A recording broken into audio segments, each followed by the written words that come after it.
Drama serial راہ جنون میں سیم ویسا ہی ہوا جیسا ہم آپ کو کہتے آ رہے تھے۔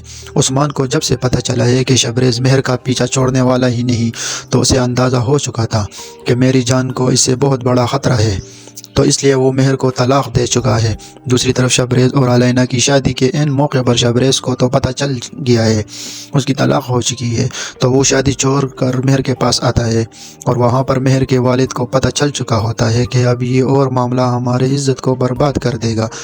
اگر مہر اور شبریز کی شادی ہم نے نہ کرا دی تو ہمارے لیے اور بھی بڑے مسئلے ہو سکتے ہیں، تو وہ شبریز اور مہر کی نکاح وہیں پر کرا دیتے ہیں، جس پر مہر بالکل راضی نہیں ہوتی۔ وہ سب سے کہتی ہے کہ میں آپ کو ناراضگی لے کر اس گھر سے نہیں جاؤں گی، لیکن اس کے ماں باپ اسے کہتے ہیں کہ اگر تمہیں ذرا بھی پرواہ ہے ہماری تو اس کے ساتھ دفع ہو جاؤ اس گھر سے۔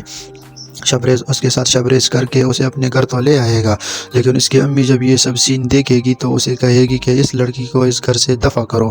وہیں پر شبریز سب کو کہے گا کہ اب یہ میری بیوی ہے، میں اسے اپنی بیوی بنا کر اس گھر میں لے آیا ہوں، کسی کی ہمت ہے اسے اس گھر سے نکالنے کی تو نکال کے تو نکائیں، یا تو ہم دونوں اس گھر سے جائیں گے یا پھر ہم اسی گھر میں دونوں ساتھ میں رہیں گے۔ کہ یہ بات سن کر علینا کی تو دماغ پھٹ جائے گا۔ علینا اور شبریز کی ماں نے جو پلان بنایا تھا اس کا تو ستیہ ناش ہو چکا ہے۔ مہر کے ساتھ شبریز کا نکاح ہو چکا ہے، لیکن جس طریقے سے مہر اس گھر میں آئی ہے وہ ذرا بھی برداشت نہیں کرے گی۔ شبریز کی محبت کے اوپر اب اسے ذرا بھی یقین نہیں ہوتا۔ وہ شبریز سے ہر بار یہی کہتی رہے گی کہ تم نے اپنی محبت کی جنونیت کے گھمنڈ میں مجھے حاصل تو کر لیا ہے، لیکن میں تم سے پل پل کا بدلہ لوں گی، یہ بات یاد رکھنا کہ اب میرے دل میں ذرا بھی محبت تمہارے لیے نہیں بچی ہے۔